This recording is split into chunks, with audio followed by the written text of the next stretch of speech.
Hey, YouTube, TikTok, Patreon, wherever you're watching this video from, thank you guys so much for being here. I'm ricoknows. I'm going to talk to you guys about the picks for UFC 93. But before we get into UFC 93, I need to talk about UFC Louisville because we won a ton of money. Yes, it looks red, and it looks like we missed everything. We didn't. If you pay attention, we went 6 and 7 on the night. That's fine. We hit 6 out of our 8 parlays that I put out for everybody, including the plus 460. Remember, they're in order by confidence, so you should usually be betting the top 3 parlays and props. Anything in a white text, it means a lock hit, and that includes our lock on the over rounds over here. We started doing things that people can't imagine. If you start looking at our locks for the last couple of weeks now, we have not missed any locks whatsoever. It's been a beautiful feeling. I'm so glad that you MVPs are winning a ton of money. If you look on the entire season, you will see us hitting on parlays at the top and then missing on the bottom. Bet the parlays, they're in order by confidence, okay? Bet the locks, they don't miss. We're over 80% on locks now. But we're always going to be in order by confidence. Yes, there will be red. That's going to be a lean that misses or a value bet. Don't worry about it. Now, we're going to be talking about UFC 93. But before we do, I want to tell you guys I added this little percentage over here. Started keeping track of the parlays and props, sitting at 54%, and that's for the whole year. People wanted to know what we're hitting on. That's what we're hitting on, and that's if you even pick those long shot ones that you shouldn't be picking. If you just keep it simple, this number would be way higher, right? It'd be something closer to the locks, which are at 80%. Congratulations. But if we're going to talk about UFC 93, Fight Night 93, excuse me, we got Costa versus Shayilan Nuerdanbieke. And you guys see it here. I'm taking Shayilan Nuerdanbieke as an underdog plus 154. Before I tell you why, though, let's go back over here and look at their fight records and who they are. You got a guy 20 and 7 in Milky. 20 and 7, but I think that this fight record is incorrect. Because Costa had another opponent more recently, and that's Steve Tagnoni. He fought the ref. Okay, if you go watch this fight against Steve Garcia, in the last fight, Steve Garcia chokes him out. He gets put to sleep. They don't call the fight there. After he's sleeping, Steve Garcia starts throwing elbows to wake him back up. Boom, boom, boom. Bleeding everywhere. It's disgusting. It happens very fast. So they call the fight. Steve Tagnoni butts in, stops him. When Milky comes to, he shoots a single leg and tries to take down Steve Tagnoni. I'm not kidding. And it's not a subtle single leg. It's not for just a couple of seconds. And he's like, oh, my bad. I'm trying to take down the ref. No, it's a full-blown fight. He's still trying to shoot. He's bleeding everywhere. He's got his ear in him. He's putting pressure. He's trying to turn the corner. He's trying to get that takedown. And Steve Tagnoni, to his credit, has to throw his arm in between the legs of Costa to stop the switch, bro. He's out there like, yo, you're not going to do this. He's doing a switch. Wrestling 101, it looks beautiful. So Costa, he fought Steve Tagnoni, and he didn't know what he was doing. He wasn't in his right mind. The other fights he's had in the UFC, I want to be very clear, beat the hell out of Austin Lingo. I don't know if Lingo even belongs in the UFC. He beat him 30-26, 30-27. And then that first fight against Thiago Moises, took it on short notice, took it at 155, which, you know, he shouldn't be fighting up there. He's a 145 fighter. But when you watch this man fight, you can get excited about a couple things. He throws a lot of kicks. He throws front kicks, T-kicks, side kicks, round kicks. He throws a lot of kicks. His skill set is jiu-jitsu, like most Brazilian-based fighters. But when I watched him against Steve Garcia, he got a rear mount, like a rear clinch, if you will. He shot for, you know, he's up against the fence in a clinch. You end up getting double underhooks. You turn around. You get their back. He would put one hook in and then just kind of stay in this position. And they gave him something called control time for it. But they were never on the ground. There was never any threat for anything. There was no strikes involved. It's just that position where you throw knees from behind. Where is it on here? It was on the main card.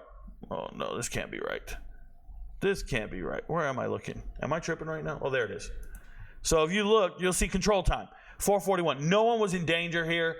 No, it was no submissions. It was nothing. And he shot 10 takedown attempts. It's just trash, bro. I don't like it. And he never wants to do anything with what I call bad intentions. On the flip side, Nuerdanbieke's last fight, Steve Garcia, same opponent. So if you guys didn't know, Steve Garcia has 2 sons and they're fighting each other. It's some brotherly love, bro. They want to scrap. When I look at Nuerdanbieke in that fight against Steve Garcia, it's a different fight than what he did against Costa. Costa was no threat whatsoever. Nuerdanbieke is a world-class wrestler. I don't know if he's Chinese, but he comes out looking Mongolian to me. He putting on the cape looking like somebody, Alexander the Great or whatever. But the dude looks like he wants to win a fight. He's been in 50 of these things. Yes, he's been fighting cans. He's been fighting terrible people. But he looks like he wants to fight. He throws with bad intentions. Yes, he's muscular. Yes, it looks like he's going to have lactic acid building in his muscles. But he makes it 3 rounds, and he wins those decisions. I think this fight goes over the rounds. I like Nuerdanbieke because when he fought Steve Garcia, he actually punched him in the mouth.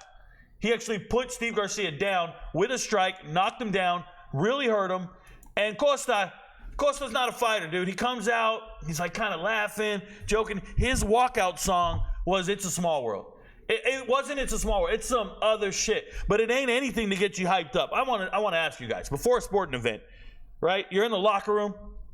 You're putting on some music. You're getting ready to go out there and tear somebody up. I can remember I was in the locker room, and back in the day, I went to a ghetto-ass high school the first 2 years. And we used to play some shit, bro. We're playing some rap music. We're from Southern California. We're playing DJ Quick. If y'all don't know DJ Quick, we're getting amped up to DJ Quick. I guess this would be equivalent to, I don't know, NBA Youngboy today or something, right? So we're out there, we're getting hyped up to some shit. And we're going out there to win our football games. There's always one dude in the locker room had his headphones on. I don't know what he's listening to, bro. Mariah Carey's Greatest Hits? That dude wasn't ready to hit nobody. Dude, I ain't messing with you, bro. I remember I transferred to the fancy school, and it was a bunch of white people. They were playing Korn. They were playing Slipknot, or I don't know, Limp Bizkit and Linkin Park. I was like, what is this shit, bro? I can't get hyped to this. When I listen to Milky Costa's song, I know he's not going out there to scrap. I know he's not going out there to fight. And I know this doesn't sound scientific, right? I know this sounds absolutely ridiculous. But for me, I don't necessarily know if I would bet on this fight. Some of you guys can avoid it. It is an early prelim. It is 2 guys that aren't reliable to some extent. But I look at one guy who's fighting for his food. I look at one guy who's like a killer. You got to make it out of a country of 1 billion people. It's hard to make it out of there. You got to be great. And I think Nuerdanbieke is a world-class wrestler. He does get dominant body position. I don't know if he'll do anything with it.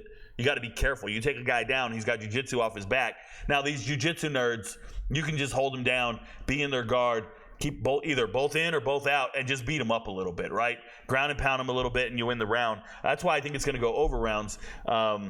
I just don't think Costa's built like that. Now, Costa can get his back, win the fight, and I look silly. That's why you probably shouldn't bet it. I pick every fight. You don't have to bet every fight.